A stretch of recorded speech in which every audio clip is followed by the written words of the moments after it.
Seorang wanita mendapat kado dari sahabatnya. Namun kado tersebut hanya boleh dibuka ketika wanita tersebut berada di Mekah. Wanita bernama Bella ini hendak pergi umroh.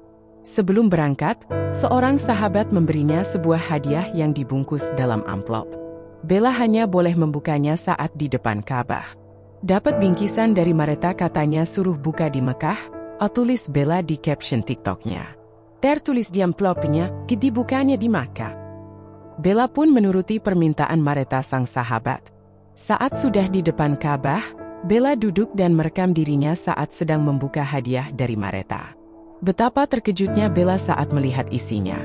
Air mata Bella langsung mengalir saat mengetahui isi hadiah dari Mareta.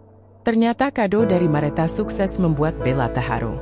Isi amplop hadiah tersebut adalah alat tes kehamilan. Saat air mata Bella makin mengalir deras, ia pun menyekanya dengan punggung tangan. Bella sedih, dulu ia sering dibilang hamil duluan saat nikah. Bukan tanpa alasan, itu karena perutnya terlihat buncit. Namun ternyata hamil tidak semudah itu karena kehamilan juga merupakan kehendak Allah. Hal ini bikin Bella cukup tertekan. Kata-kata udah hamil ya jadi sensitif banget di telinga aku. Aku jadi tahu banget perasaan para pejuang garis 2 yang udah bertahun-tahun nunggu, lanjuta Bella di curhatan TikToknya. Meski baru beberapa bulan menikah, Bella sudah tertekan ditanya hamil karena kondisinya ini.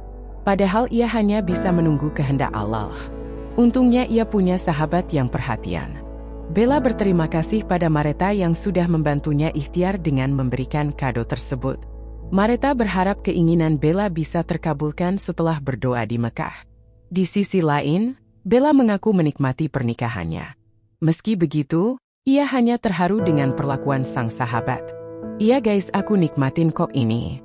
Aku kebawa suasana karena Mareta ngasih ini aja, tulis Bella di kolom komentar. Video yang diunggah Bella ini pun viral.